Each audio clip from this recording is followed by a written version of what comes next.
Hi అండి. అందరికీ నమస్కారం. Welcome to my YouTube channel. ఈ వీడియోలో ఉద్యోగులకు 3 శుభవార్తలు చెప్పిన ప్రభుత్వం. ఆ వివరాలు తెలుసుకుందామండి. వీడియో అయితే ఎండ్ వరకు అయితే చూసేయండి. అలాగే వీడియో నచ్చినట్లయితే ఒక లైక్ చేయండి. ఇంకా సబ్స్క్రైబ్ అవ్వనట్లయితే మన ఛానల్ని సబ్స్క్రైబ్ చేసుకోవడం ద్వారా నేను చేసే లేటెస్ట్ అప్డేట్ న్యూస్, ప్రభుత్వ ఉద్యోగులకు సంబంధించిన ప్రతి ఒక్క ఇంపార్టెంట్ న్యూస్ అనేది మీ వరకు రీచ్ అవుతుంది. ఇంకా వివరాలకైతే వెళ్ళిపోదాం. ఏప్రిల్ 1 నుంచి 2024-25 సంవత్సరానికి సంబంధించిన ఆర్థిక సంవత్సరం అయితే మొదలైందండి. దీంతో ఈ ఏడాది ఫిబ్రవరిలో కేంద్ర ఆర్థిక మంత్రి నిర్మలా సీతారామన్ అభివృద్ధి నినాదంతో మధ్యంతర బడ్జెట్‌ని అయితే ప్రవేశపెట్టారు. అయితే ఆ బడ్జెట్ ప్రవేశపెట్టే సమయంలో పలు ఆర్థికపరమైన అంశాలలో చేసిన మార్పులైతే ప్రకటించారండి. సో, ఆ మార్పులు నేటి నుంచి అయితే అమల్లోకి వచ్చాయి. అవి ఏంటంటే సేవింగ్స్ స్కీమ్, ఇన్కమ్ ట్యాక్స్, అలాగే ఫాస్ట్ ట్యాగ్‌లు ఇలా మీ ఆర్థిక స్థితిని ప్రభావితం చేసే పలు అంశాలైతే ఉన్నాయి. కాబట్టి వాటి గురించి ముందే తెలుసుకొని తగిన జాగ్రత్తలు తీసుకోవడం మంచిది అనైతే ఆర్థిక నిపుణులు అయితే అభిప్రాయపడుతూ ఉన్నారు. సో, అవేంటో ఇప్పుడు తెలుసుకుందాం. ఆ 3 విషయాలేంటో. మొదటిది ఈపీఎఫ్ రూల్స్. కొత్త ఈపీఎఫ్ రూల్స్ అండి. ఏప్రిల్ 1 నుంచి ఈపీఎఫ్ఓలో అయితే కొత్త నిబంధనలు అమల్లోకి వచ్చాయి. ఆ రూల్స్‌తో ఉద్యోగులు ఒక సంస్థ నుంచి మరొక సంస్థకు అలాగే మారే సమయంలో ఈపీఎఫ్ఓ ట్రాన్స్ఫర్ వంటి విషయాల్లో మరింత సులభతరం అయితే అయ్యిందండి.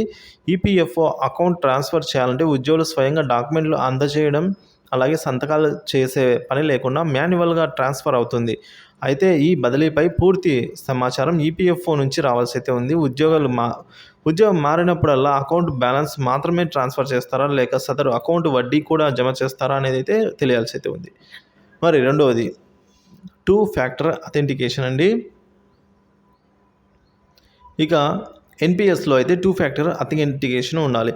ఏప్రిల్ 1 అనగా ఈ రోజు నుంచి pension fund regulatory and development authority PFRDA ప్రభుత్వ రంగ పదవీ విరమణ అనంతరం లబ్ధిదారులు వారి నెలవారీ పెన్షన్ను అందజేసేందుకు సెంట్రల్ రికార్డ్ కీపింగ్ ఏజెన్సీ అంటే సిఆర్ఏ పేరుతో వెబ్సైట్ అప్లికేషన్ అందుబాటులోకి తెచ్చింది. అయితే రోజుకి పెరిగిపోతున్న టెక్నాలజీ వినియోగంతో సైబర్ నేరాల నుంచి రక్షణ పొందేలా పెన్షన్దారుల కోసం ఈ పీఎఫ్ఆర్డీఏ అనే ఆధార్ నెంబర్తో అయితే 2 ఫ్యాక్టర్ అథెంటికేషన్ అందుబాటులోకి అయితే తెచ్చింది. సో, ఇది రెండోది. ఇక మూడోది చూస్తే లీవ్ ఎన్కాష్మెంట్. మధ్యంతర బడ్జెట్ ప్రవేశపెట్టే సమయంలో నిర్మలా సీతారామన్ గారు చేసిన ప్రకటనలో లీవ్ ఎన్కాష్మెంట్ పన్ను మినహాయింపు అంశం అయితే తెరపైకి వచ్చింది. సో, 2022 వరకు లీవ్ ఎన్కాష్మెంట్ పన్ను వివరాలను 3 లక్షలకు ఉండేది. ఇప్పుడు దాన్ని 25 లక్షలకు పెంచుతూ ప్రతిపాదించుతున్నారు.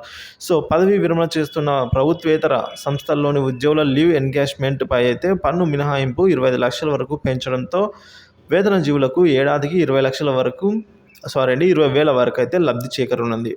ఇదండి ఈ 3 కొత్త రూల్స్ అయితే ఈ రోజు నుంచి అమల్లోకి రాబోతున్నాయి. ఇదండి వాళ్ళ టాపిక్. ఇన్ఫర్మేషన్ నచ్చితే వీడియో లైక్ చేయండి, షేర్ చేయండి. అండ్ ఇన్ఫర్మేటివ్ వీడియోస్ కోసం మన ఛానల్ అయితే సబ్స్క్రైబ్ చేసుకుని అప్డేట్స్ ఫాలో అవుతున్నాయి. Thank you for watching this video.